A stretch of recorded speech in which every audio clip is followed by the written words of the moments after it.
Hello, and welcome to Mind and Money Show, where we talk all things mindset, money management, and our entrepreneurial journey. Along the way, we're going to throw in some amazing guests for good measure. I'm Shane Hyland. I'm Gareth Shears. This show is going to change your life and teach you skills that school never taught you. Boom.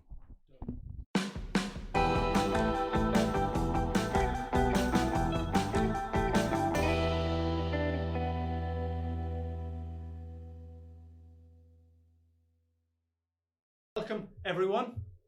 As you can see, I'm on my lonesome today. Or for those that are listening, you don't hear Mr. Shears in the background.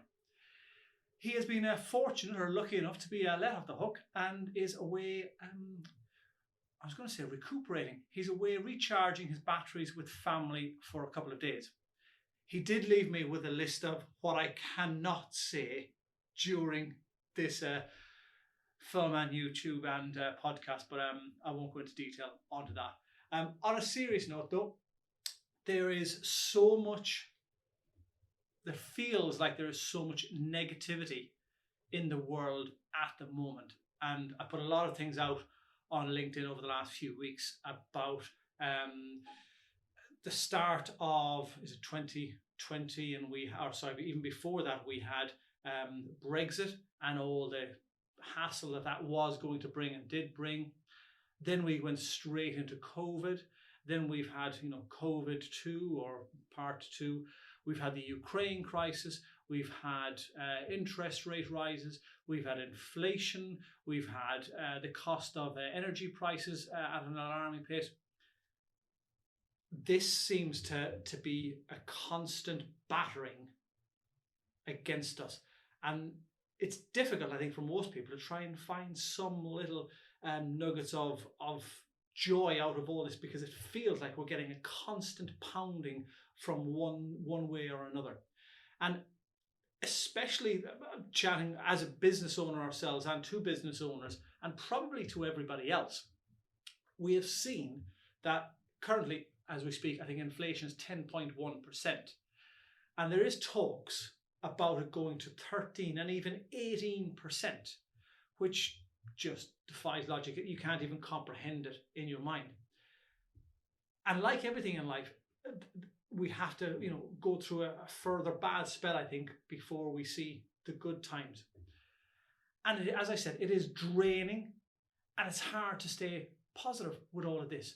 The negativity from the news, and as we've coined a phrase from, I think, Andy Hart or someone, Negative Events World Service, there is a constant battering of negative information being digested by us, by news on a daily basis, which is, as we said, draining. If we go back to many, many years ago, to the global financial crisis, and we saw during that time VAT decreases, VAT rises, VAT decreases again. We had the Deepwater Horizon oil spill that most people forget during that time. We had a lot of quantitative easing. But during all that period, I suppose Lehman Brothers started it all off with the negativity. Apple launched their iPad.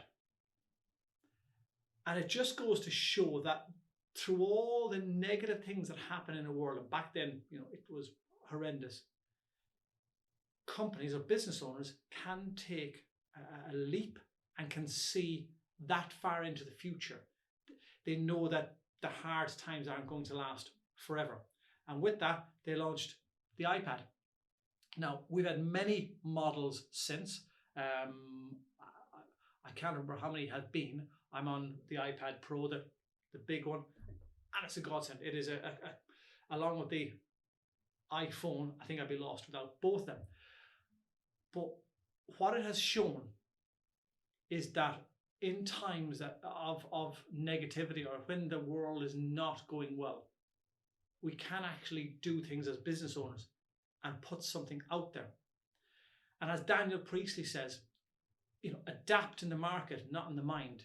And I'm sure the original iPad, they didn't have everything exactly as they wanted, as we can see from the versions since.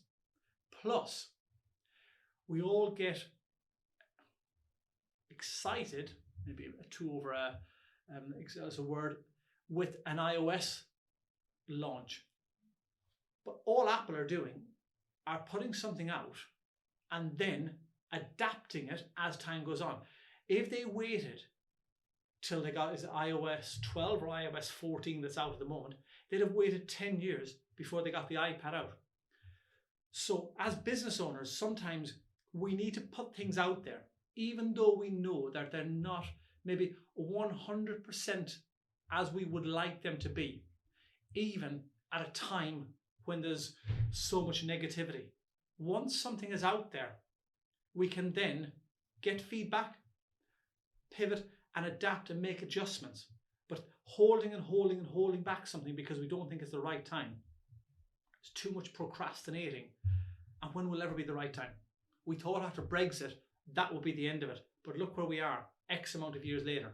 Sometimes it's just never the perfect time. We just have to do something. And it brings me on to a little thing that you have to celebrate little wins along the way, because looking at a marathon runner of the 26 odd miles, you have to almost break that down. And that 26 miles is going to be a long, long distance. But if you celebrate the wins along the way of getting to mile 5 on training or mile 10, you can break it down a lot easier.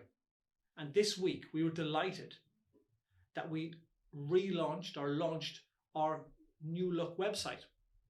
And if you have a look on the links below, you can click on it. Not perfect by any means. There are some little things that we need to change. However, the functionality that the website allowed us in the background to do such things as allow us to connect with Calendly and send videos once somebody is booked in, and all those little things allowed us, or we wanted to do it this week. So a bit like the iPad launch, it wasn't maybe the perfect time. There are things that we have to change, but we've got it out there.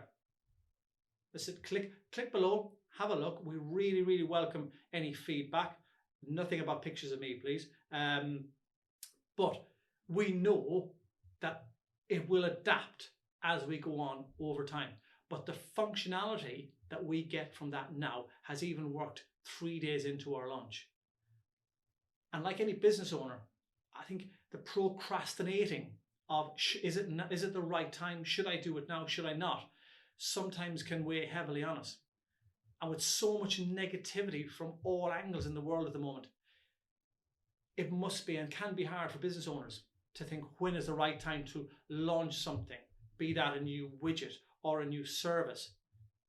Just do it. Just do it right now. Stop overthinking about it. Just get it done. Once it's out there, the feedback from consumers will be immense. And the feedback from consumers will be more important and more relevant than all of the what ifs going on in your brain, because it'll be real life time, and those that want the product, the service, will give the feedback. So no longer are you thinking, I wonder if. You will get immediate feedback and allow you to adapt in the marketplace there and then. So if there's any takings out of all of this that's going on at the moment, if you're unsure as a business owner whether to launch something or if now is or is not the right time, just do it. Leaving it could mean that you turn around and say, I should have done that. That just creates more issues. Get something launched now if you need to do it. Put it out in the marketplace. Review and adapt accordingly based on feedback. When is the right time to plant a tree? 20 years ago. When is the next right time? Now. Don't wait to do something because you don't think it's the right time. Just do it now.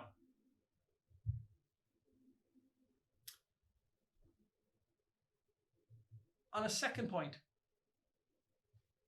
And it is relevant to the previous thing about feelings and emotions and the sense of overwhelming negativity at the moment.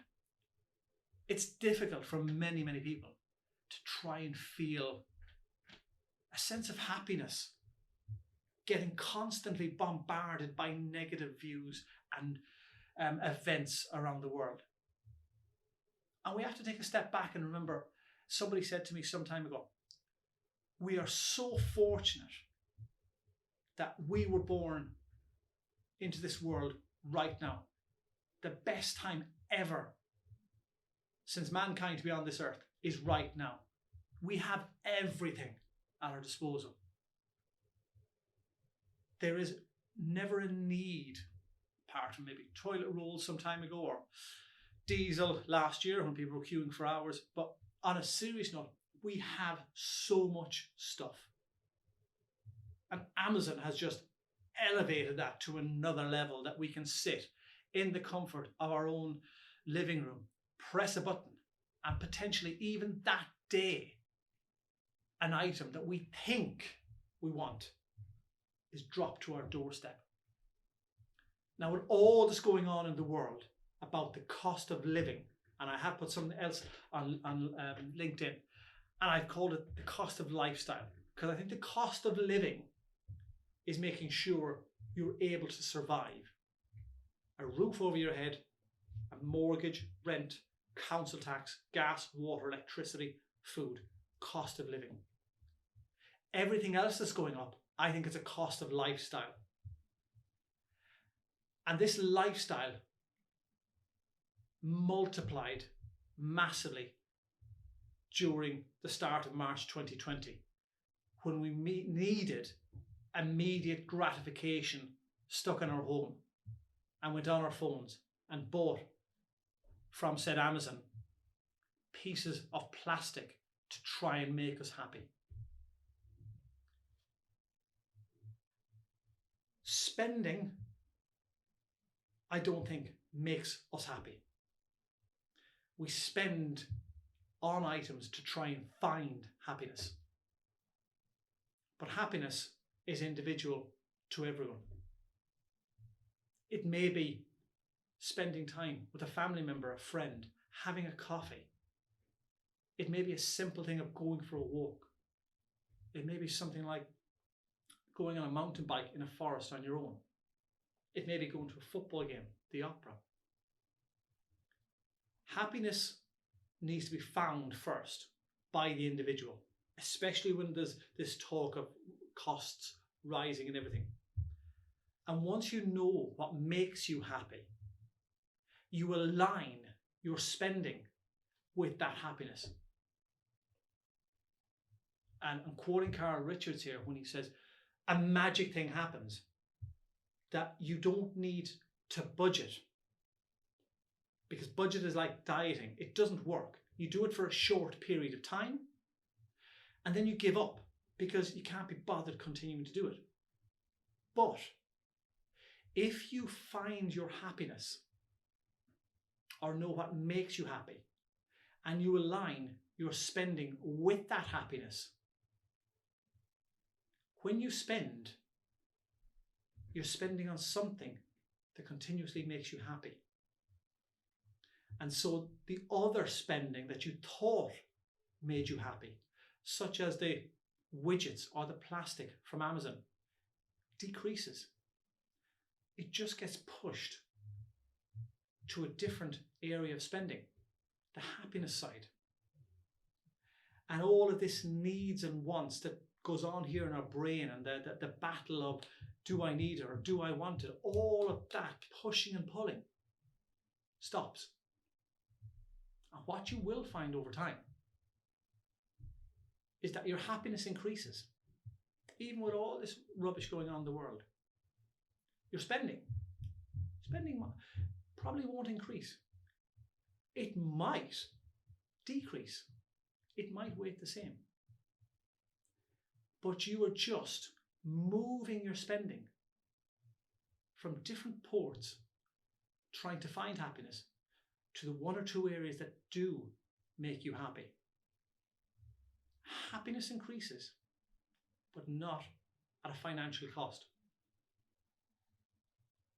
And the two things to finish up on this, with all the negativity that we see at the moment, is take a step back as a business owner or somebody who wants to be a business owner.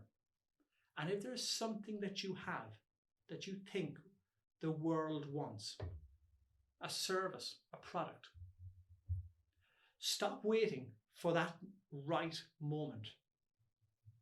The moment is right now. Get it out there. And secondly, align that spending with what makes you happy. I'll see you next week, and hopefully Mr. Shears will be here beside me.